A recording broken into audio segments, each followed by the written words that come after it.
महाराष्ट्र में कांग्रेस की विधानसभा में जो हार हुई है उस पर बात करने के लिए, विश्लेषण करने के लिए कांग्रेस नेता भाई जगताप इस वक्त हमारे साथ हैं।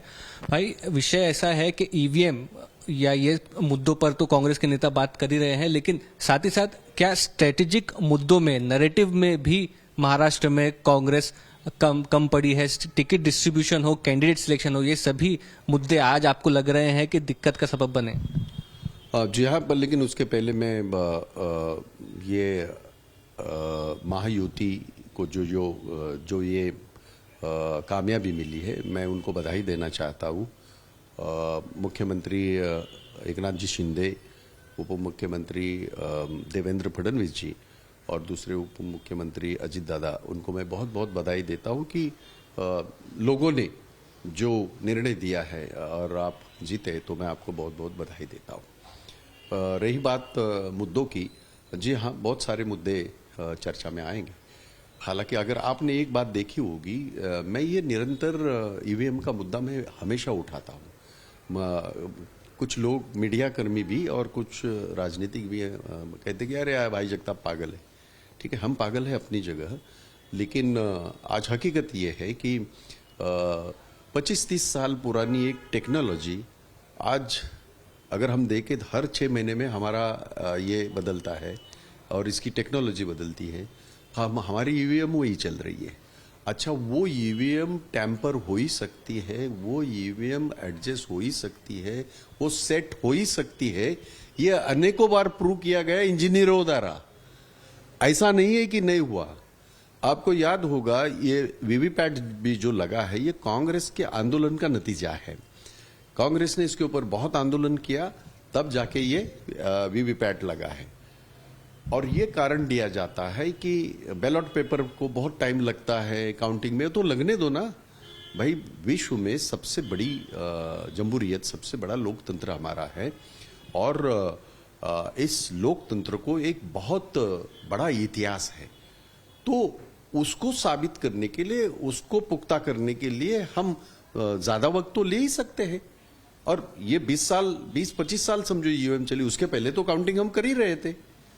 तो ये जो मामला है, ये बहुत गंभीर मामला है। अब सारे उठा रहे ये बात और है, लेकिन मैं तभी से उठा रहा हूं जब कांग्रेस की सरकार थी और किरीट सोमैया ने ये मुद्दा उठाया था। तभी मैंने उस मुद्दे को सपोर्ट किया था कि भाई अगर विरोधी हमारे कुछ बात कह रहे हैं तो उसकी तहकीकात होनी चाहिए और दूध का दूध और पानी का पानी होनी चाहिए। ये मैंने तभी भी कहा था, पर तभी कांग्रेस ने भी नहीं किया, ये भी मैं बता दूं।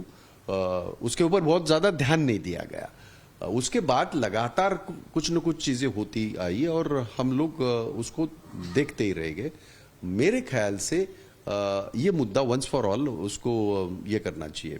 रही बात संगठन की, चाहे महाविकास आघाड़ी को लेके, नंबर्स को लेके कांग्रेस कितनी लड़नी चाहिए, उद्धव जी की शिवसेना कितनी लड़नी चाहिए, बाकी सारे जो हमारे अलाइज थे, सहयोगी थे, वो कितने लड़ने चाहिए, पवार साहब हो, बाकी हो, इसकी चर्चा जो चली।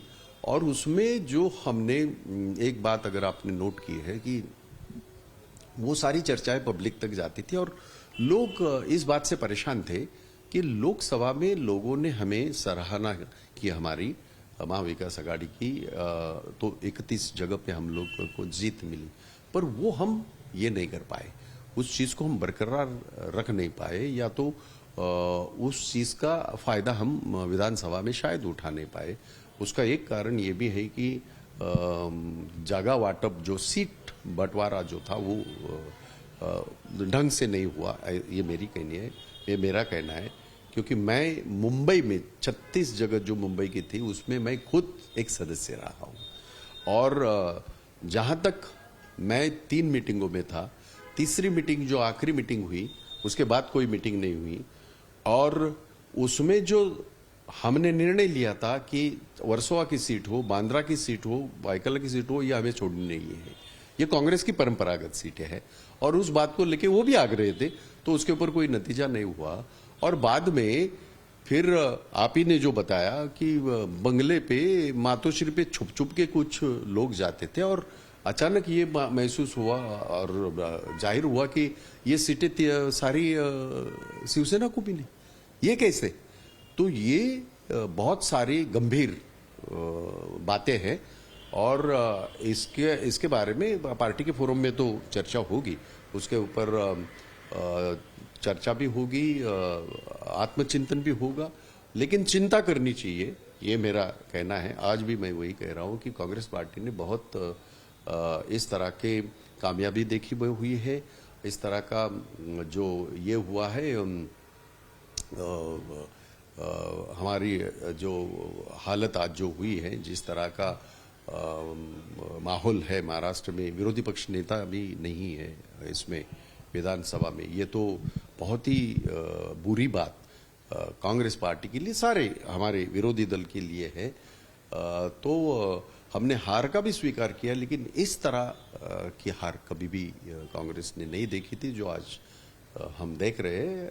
तो उसकी तहकीकात, उसकी जिम्मेदारी नेतृत्व ने लेनी चाहिए और इस्तीफा देना चाहिए।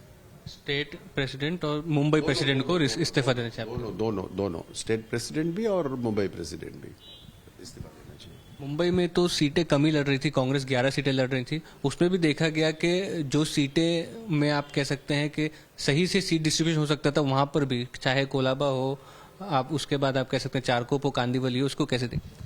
नहीं, वो मैं तो वही कह रहा हूँ, 11 सीटें कैसे, हमने तो 18 सीटें मांगी थी, एक आध दूसरा यहाँ वहां हो सकता है।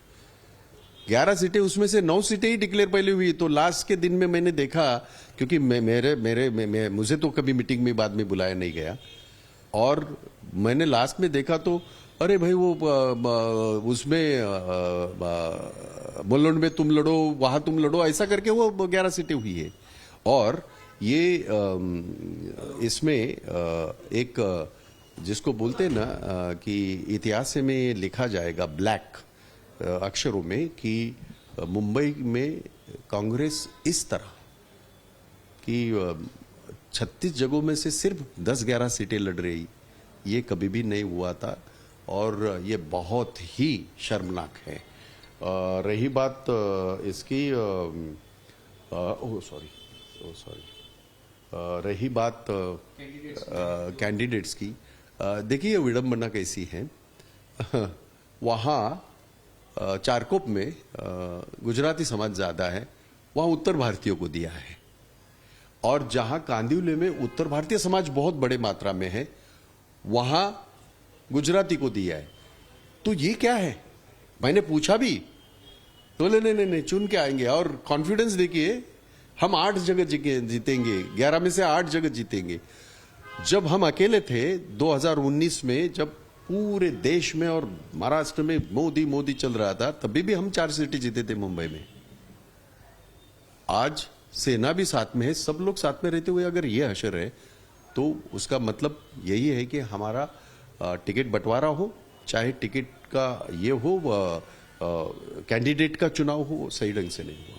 धन्यवाद भाई जगताप। जिनका कहना है कि कांग्रेस का जो महाराष्ट्र में परफॉर्मेंस रहा है, उसमें कई चीजें रिस्पॉन्सिबल, जिसमें एक सीट डिस्ट्रीब्यूशन और सही कैंडिडेट को चुनना नहीं भी है। कैमरा पर्सन साई प्रसाद पाटिल के साथ मुस्तफा शेख, आज तक।